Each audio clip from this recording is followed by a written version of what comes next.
Guys, come on up.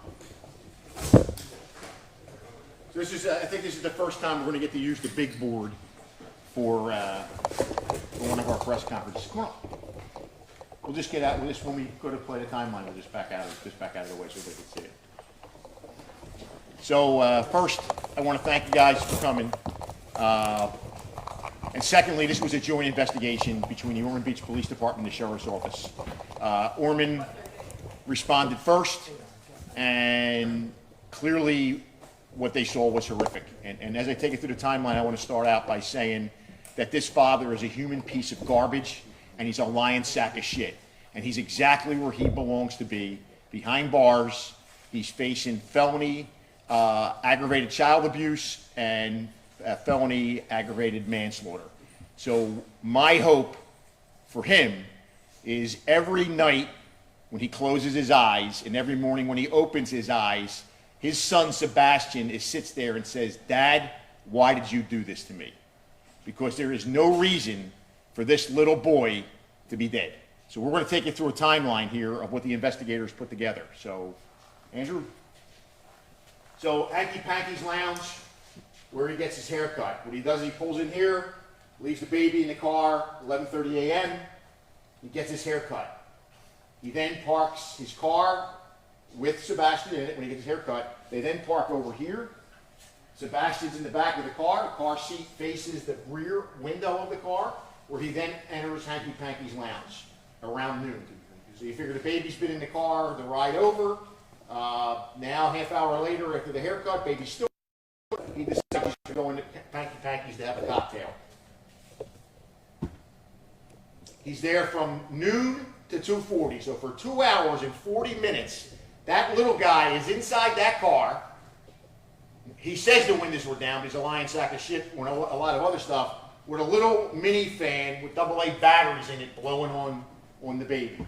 So he drinks his beers. He has a couple shots of Fireball, and then he comes out of the bar at 2:40 or whatever, and then you hear this frantic 911 call that Ormond responds to. So if you go around, what we got here were witnesses, 11:30 at the haircut place, 11:41. He pays for their haircut. Customer ahead of him pays for his haircut. At noon, he heads over, finishes the barber, goes over across the street, and then he heads there. Bartender serves him. Thank God we got great witnesses. Bartender says, never saw Sebastian in the bar, although there have been times where he's brought Sebastian in the bar. Buys his first round of drinks, 1 o'clock. A customer's car backs into the bartender's car. He's a real nice guy, right? Goes outside to check on the bartender's car, but doesn't go over to his car to check on his son. Goes back in the bar, has another shot in the beer. 2 o'clock, bartender leaves, and Gardner is still at the bar, so we're assuming around 2:40 he leaves, drives a short distance home, and this is his 911 call. I'm outside. My son's not leaving. He's a year and a half. I'm oh my God, he just had his eyes open. Oh my God. Okay. Which is a lie. Okay. How old is he? A year and a half? Okay. Is he breathing? No. Is he? You don't see any chest or anything or falling? Mom, Hello. he's not breathing. Listen to me. Hello. I came back like, Hello. I'm on the phone with him. Hello? Okay. Listen to me. Can you get him on a hard, flat surface? A hard, flat surface. Okay. Are you guys inside? Are you gonna tell either to you? So the investigation reveals he's in that car for over 3 hours. When the Ormond Beach police officer arrives at 2:49, he can't do CPR because the baby's in rigor mortis. The hospital says the baby's temperature was over 107 degrees when it arrives at when the baby arrives at the hospital. But the way your body cools, the nurses estimate that the highest temperature of that car was 111 degrees with that little guy in the back of that car seat.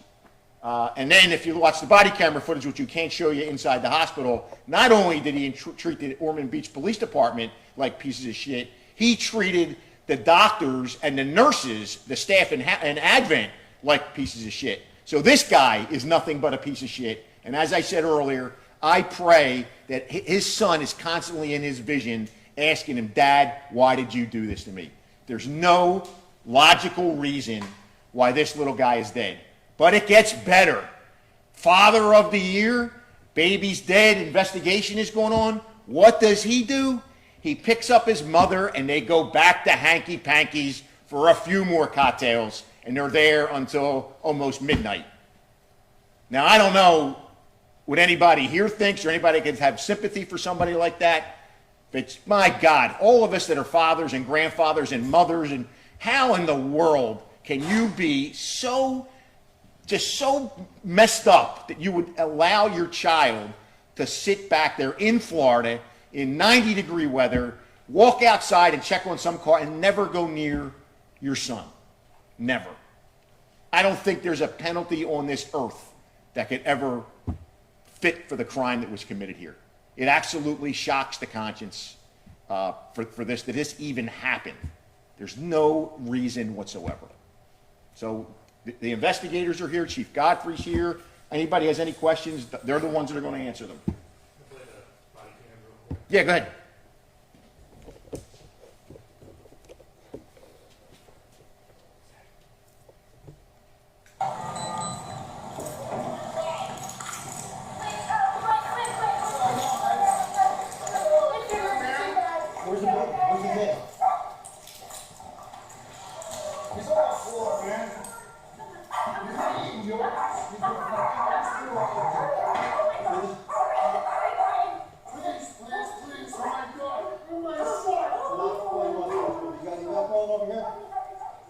Now remember, the baby's dead at this point in time. Emergency.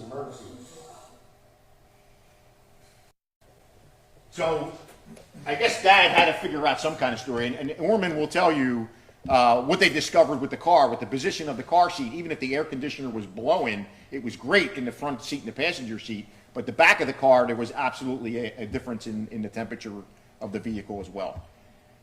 A little dollar store fan on your kid. So any questions, these come on up, gentlemen, come on up, and any questions? These are the investigators that worked it. You know, I liked yesterday that we with Ormond made sure that the Ormond Beach police officer, who was the first one to arrive at the scene, was the one to put handcuffs on that piece of shit. So the fan was on, there was a little fan on, and Which one were is the one? windows down or anything like that? Just So, Good. he told us. Can you step to the microphone? Yeah, and say who you are. From what I know is the vehicle, the windows were down, the car was not on, no AC, and the child's in the back of the truck, rear-facing seat with a fan that went towards him, but it wouldn't have been like right on his face. Did he own up to this ever, or did he say he just forgot the kid was back there? No, he did eventually. He owned up to it in an interview. There was information that the Ormond Beach Police Department was able to obtain, some facts and statements, and when confronted with this, he did ultimately confess to his actions. Can you have your name and title? Yeah, I'm a detective, Sean McGuire, S.H. O.N. Where's the mom in this story? So the mom and dad are not together.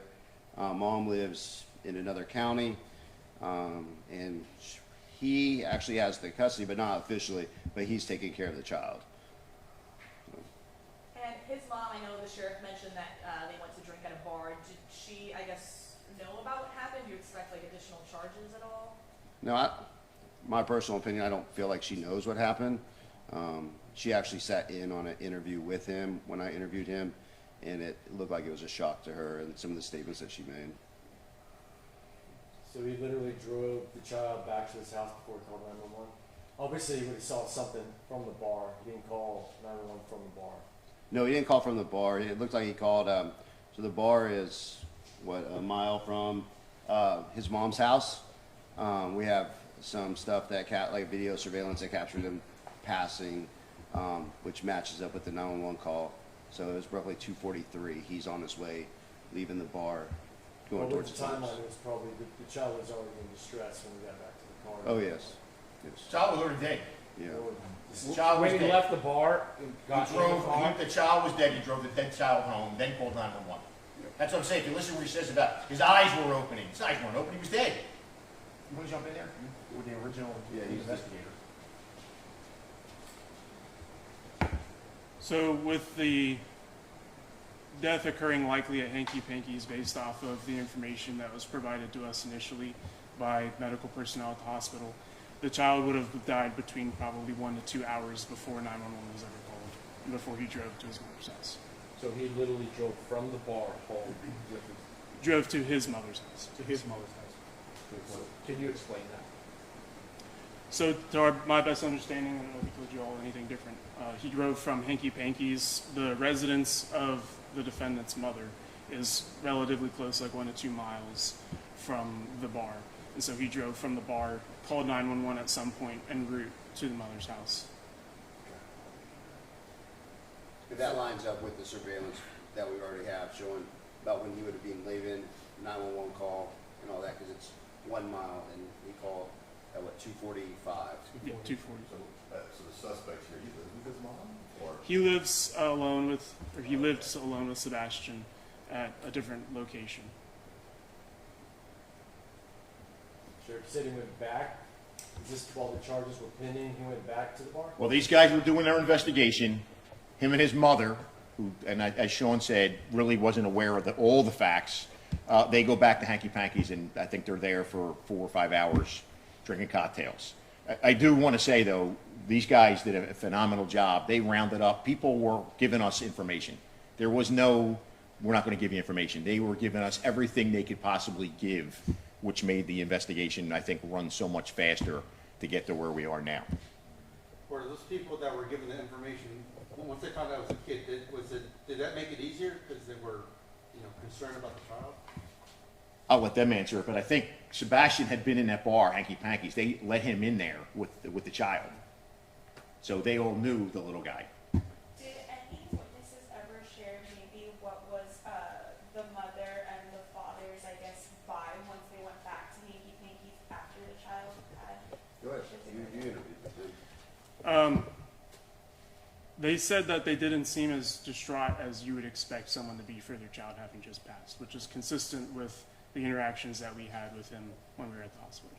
Being that he had taken his son into Hanky Panky's in the past, did he say why he didn't do it this last time? I couldn't do that at this time. It's definitely the death of a child is a senseless, tragic thing, but with this having been as preventable as it could have been, both between the bar and his mother's residence being so nearly located, Seeing that you guys said that he lived with the baby, were there ever, I guess, signs of negligence or abuse prior to this happening? No. Did he understand driving from the bar home that Sebastian was no longer with him, was dead? I mean, did he indicate, yeah, I knew it, and he called 911 in between that bar and the house so he wasn't at a bar? So you guys didn't come say, well, you were at a bar, you're going to get arrested anyway? Do you understand what I'm saying? It seems like he drove a little away and then called 911 when It's he not- felt I mean- he was safe. It's not far. I mean, it's just down the street. I'm not sure what his justification was, but when he did go outside, he discovered something was wrong. His statements were, he blew into his mouth, his eyes open, so he thought everything might be okay. And the closest place to him is his mom's. So that's why he headed there. Was he drinking his scares away? I mean, was he drunk by the time you guys got to him, or do we even know that? Well, from watching body cam video and some information we've obtained, in the doctor, if I'm wrong, let me know, but the doctor stated they could smell alcohol on him at the hospital. Chief Godfrey? Yes. Thank you, Sheriff. Good afternoon, Chief Godfrey, Jesse Godfrey, Ormond Beach Police Department. Thank you for being here. On behalf of the police department and our partners, the Sheriff's Office and the State Attorney's Office, we want to extend our condolences to the family and all those affected. Standing right here behind me, This is probably one of the worst calls that law enforcement has to go on. And we have to deal with it, and we are providing services to our officers as far as mental health and wellness, because this is a tough one. I'll tell you that. This will never leave us. The sheriff did a great job outlining the arrest and the circumstances leading up to it. I'll just say that when a child's life is lost like this, there has to be accountability, and that's what's happening right now. And I'm pleased with the way the investigation started out. It started out as a CPR call, an infant CPR call, and then it evolved into this, what you're here to see today.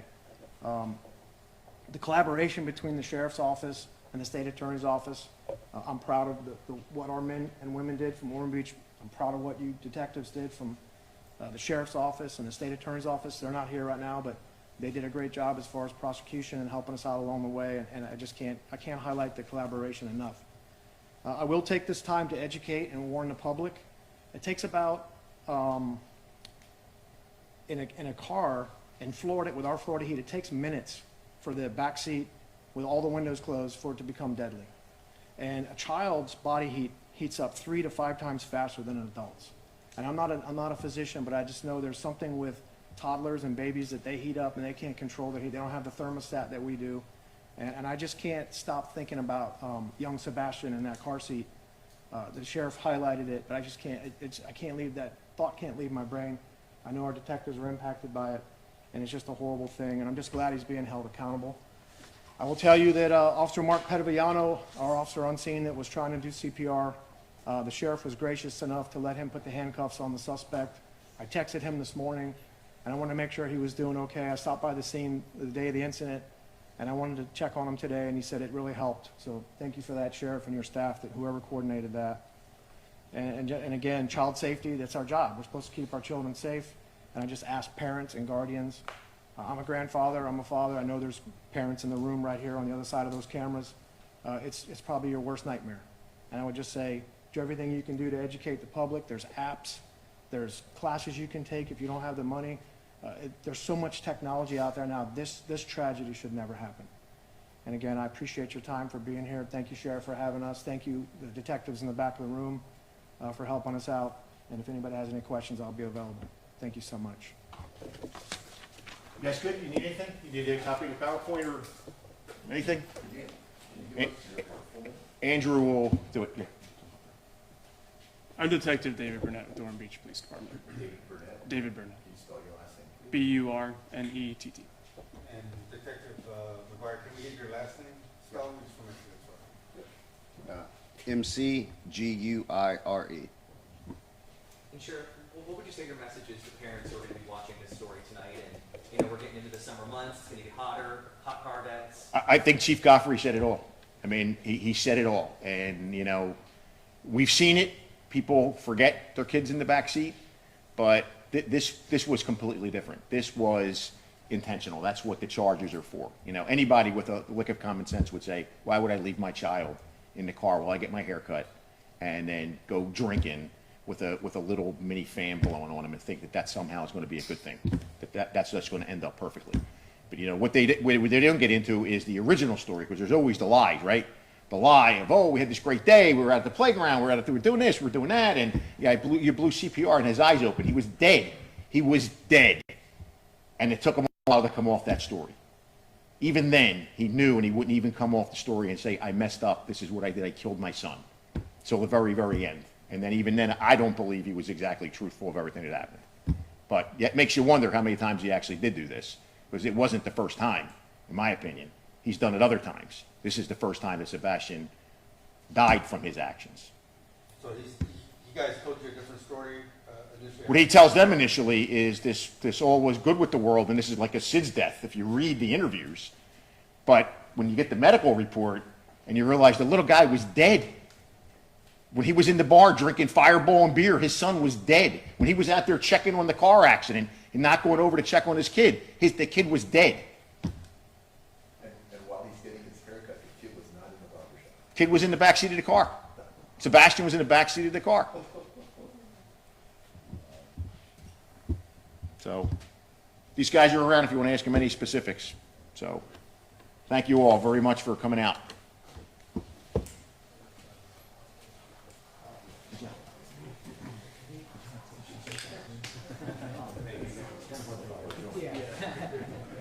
to know where to jump in.